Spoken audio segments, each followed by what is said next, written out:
Bonjour, j'allais dire ton prénom, mais je vais pas le dire. Mais donc bonjour, c'est Laurent Nizette et aujourd'hui je vais répondre à une question d'un internaute qui parle de la friend zone.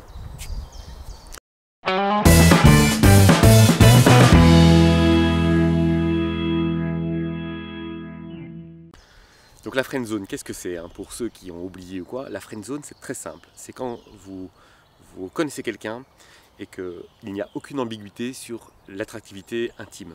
C'est-à-dire que, imaginons que je rencontre quelqu'un, je veux avoir une relation intime avec, je veux que ce soit ma petite copine, coucher avec, j'en sais rien, que sais-je, mais intime, et que la personne me voit comme son meilleur ami ou comme un ami, et que donc elle n'est pas du tout prête à partager son intimité, mais néanmoins elle nourrit la relation parce qu'elle est d'accord d'avoir une relation légère, amicale, et parfois la friend zone est utilisée comme excuse pour simplement rompre la relation. Alors qu'est-ce qui se passe? Donc j'ai un internaute, un de mes abonnés, qui m'a envoyé une question, qui m'a parlé de sa relation, c'est pas vraiment une relation avec une femme qui s'appelle, peu importe comment elle s'appelle, je vais l'appeler la fille C et le mec B dans ma tête. Et qu'est-ce qui s'est passé? En fait, qu'est-ce qui s'est passé? Il faut comprendre une chose importante. La plupart des gens qui sont dans des démarches de recherche de relations, qui sont particulièrement ouverts, en fait, ont un petit vide affectif. Okay, la plupart, donc je sais pas, 95% des gens ont ce petit vide affectif. Et en fait, la relation, le feeling, le shining, vous allez peut-être pas être... Le shining, ce que j'ai dit. Qu'est-ce que je dis? Donc vous allez peut-être pas être d'accord avec ce que je dis, mais je vous invite à y réfléchir. C'est quand en fait deux personnes ont ce petit vide affectif, mais qu'en passant du temps ensemble, regardez mes autres vidéos pour comprendre qu'est-ce qui se passe exactement, mais en passant du temps ensemble, en fait, ils vont avoir l'impression de se combler leur vide affectif, et c'est ce qui va créer le bon feeling, être amoureux.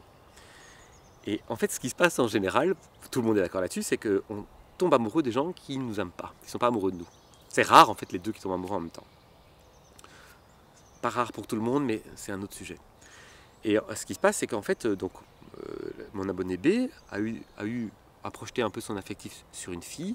Ils ont passé un moment ensemble. Et puis, donc lui, il s'est attendu à ce qu'il y ait une intimité, que ça soit le début d'une relation, un échange, quelqu'un de bien. Alors il la protège, il est gentil avec elle et tout. Et elle lui a dit, en gros, t'es un mec génial, mais ça va pas le faire pour X ou Y raison. Et alors elle verbalise ça en parlant de ses besoins. Et en fait, elle a sans doute besoin de ressentir des choses, de ressentir quelque chose dans le cœur, etc., etc. Et visiblement, elle ne le ressent pas avec lui. Et sa question, si vous voulez tout savoir, c'est ils ont de nouveau l'opportunité de se revoir, et qu'est-ce qu'il doit faire? Est-ce qu'il doit courir derrière ou pas? J'ai utilisé le terme courir derrière.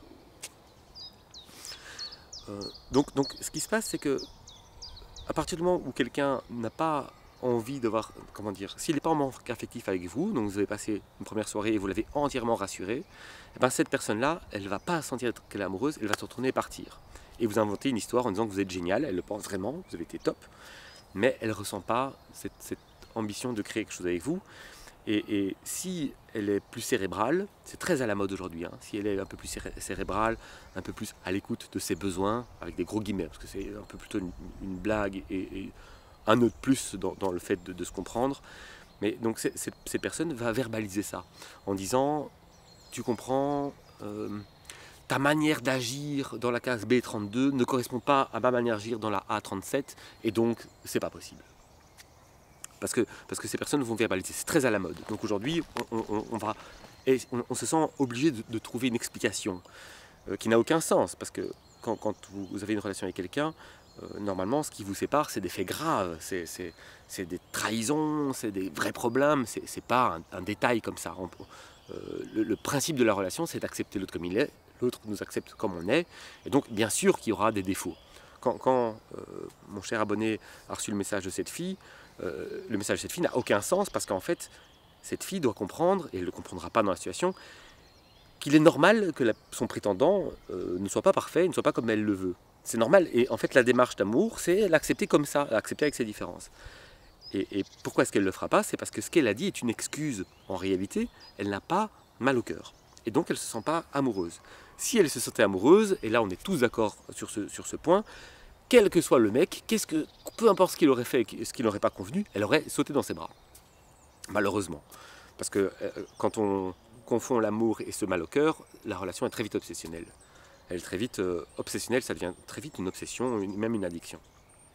Donc, mon cher abonné, je te conseille vivement de oublier cette fille qui n'est de toute évidence pas prête et de te focaliser sur toi, de regarder d'autres vidéos à moi où je parle de se construire soi, parce que si tu es tombé dans ce piège, c'est que tu n'es pas prêt à avoir une relation avec elle. Alors, elle non plus, et c'est donc normal que tu l'aies rencontrée, mais de l'autre côté, c'est normal que tu ne rencontres pas des personnes qui sont prêtes à construire avec toi.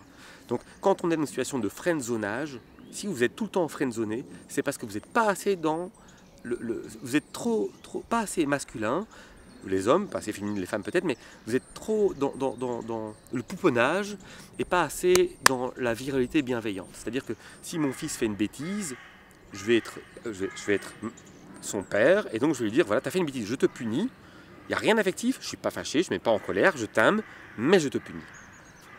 Et cette espèce de rigueur très, très cadrante, en fait, c'est l'attitude qu'il faut avoir quand on est un homme et qu'on cherche à séduire des femmes.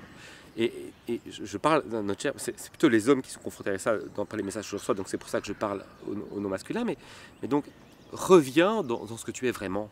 Parce que là, tu as été trop attentionné, tu t'es un peu perdu en elle, tu as arrêté de penser à toi, tu as plus pensé à elle, et en fait, elle, ça l'a insécurisée inconsciemment. Elle ne s'est pas sentie en la présence d'un homme avec qui elle pouvait construire, mais plutôt d'un pote. Et comme elle ne voulait pas te blesser, elle t'expliquait que tu avais des qualités et que c'était génial, mais que ça et ça n'allait pas, parce qu'elle a besoin de réfléchir et de comprendre. Mais donc, tu dois sortir de là pour te centrer, prendre plus confiance en toi, sortir de ton manque affectif en te construisant toi et en aimant plus de choses que tu fais. Et à ce moment-là, tu vas voir que naturellement, tu vas rencontrer un autre type de femmes qui correspondront plus à ton étape du moment. Et cette fille-là, cette fille C, elle n'existera plus pour toi. Elle représentera un souvenir, une étape, mais ça s'arrêtera là. La friend zone, la friend zone, c'est pas l'autre. Il ne faut pas arrêter de croire que l'autre nous friend zone. En fait, on se friend zone soi-même.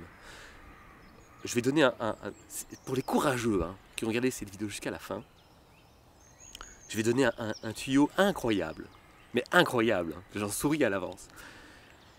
Quand moi, je rencontre une femme, et qu'elle ne me plaît pas vraiment, et qu'elle me court derrière, parce que forcément, quand elle ne me plaît pas, ben, la fille s'accroche en général, et qu'elle me court derrière, c'est pas bien du tout ce que je fais, mais je lui fais une déclaration. Je lui dis que je suis amoureux, qu'elle est géniale, que j'ai vidé la moitié de mes meubles pour qu'elle puisse emménager demain, qu'on va partir en vacances, faire 12 enfants, acheter 3 maisons, et que ça va être génial, et qu'on va faire plein de choses ensemble. On se lâchera jamais, du matin au soir, on sera ensemble. Je vais dormir ma tête sur son ventre, et je vais la serrer toute la journée, toute la nuit, tout le temps. Et le premier réflexe de la personne, c'est partir. Et ce que je veux dire par là, c'est que, donc moi c'est bien parce que je fais ça pour que la fille parte sans être blessée. Enfin, j'ai fait ça, bon. Mais il faut bien comprendre que quand je fais ça, en fait, je me friendzone. Il faut bien saisir ça. La première réaction de l'autre, ça va être de me friendzoner et de fuir parce que ça fait peur. Mais la friendzone, c'est ça. C'est vous qui vous friendzonez parce que vous n'avez pas une attitude de relation de couple. Vous n'arrivez pas comme quelqu'un qui vient construire une relation de couple. Vous êtes dans la surprotection, le surdon de l'autre. Et en fait, ce qui se passe, c'est que vous êtes tellement instabilisé que vous essayez de stabiliser l'autre en considérant que lui est en instabilité aussi. C'est-à-dire que vous êtes en train de donner à l'autre ce que vous avez besoin. Et le problème, c'est que l'autre n'en a pas besoin, pas de vous. Il n'a pas besoin de ça, il a besoin d'un truc beaucoup plus stable, stabilisant. Beaucoup plus. On peut imaginer que je dis une connerie, mais non, en fait, il a besoin d'un truc plus vrai, plus masculin, si je parle des femmes, mais plus ancré. Et vous, en fait, le fait de donner cette fausse stabilité, ça vous fait passer pour quelqu'un de pas prêt. Ça vous friendzone. Donc il faut arriver à donner de manière différente et vous construire plus. J'ai un peu galéré à la fin de la vidéo. C'est parce que je fais un effort pour parler lentement. Mais voilà. Donc, cher abonné, j'espère que ça t'a aidé. Je suis désolé d'avoir été dur. Mais regarde les autres de mes vidéos, je dis pas ça pour faire de la pub, même parce que je me rends compte que si tu me dis ça, c'est probablement que tu as regardé mes autres vidéos, mais que tu n'as pas voulu assimiler tout. Et pourtant, dans les autres vidéos, ça répond vraiment à ce que tu ressens. Ça correspond vraiment à ta next step. En fait, si tu regardes le reste, autrement, tu les as déjà vus, j'en doute pas, mais autrement, tu vas te rendre compte qu'en fait, tu es sur le bon chemin pour te construire. La seule distinction, c'est que maintenant, tu dois voir tes réalités. Il faut arrêter de se bercer d'illusions. Il faut voir les réalités. si je rencontre une nana et qu'elle n'est pas, une situation, un job, n'importe quoi, qu'elle n'est pas parfaite, et bien en fait je préfère la voir pas parfaite. Ça me permet de construire avec. Si je la vois parfaite, à un moment donné cette illusion va partir et je vais être déçu et ça va me blesser. C'est comme les relations, si j'ai l'impression, si je dis elle m'adore, j'ai des super potes qui m'adorent et qu'en fait je me rends compte qu'ils me trahissent, ça va me faire mal. Alors que si je mets de la distance et que j'apprends à les découvrir comme ils sont, je vais pouvoir construire des vraies relations. Fais ça, construis des vraies relations, mais surtout va vers des gens qui sont prêts à le faire pour toi. Parce que cette fille, c'est pas du tout ce qu'elle a fait. En fait, elle a mal géré, elle a mal exprimé ce qu'elle pensait, elle a exprimé des mauvaises raisons. Parce qu'en fait, en disant ce qu'elle a dit clairement qu'elle n'était pas prête à construire de relations. Tu devrais tout de suite l'oublier. Mais heureusement qu'elle est là parce qu'elle t'a montré ce que c'était que la friendzone. C'est toi qui te friendzone auprès d'elle. Il faut arrêter ça. À bientôt.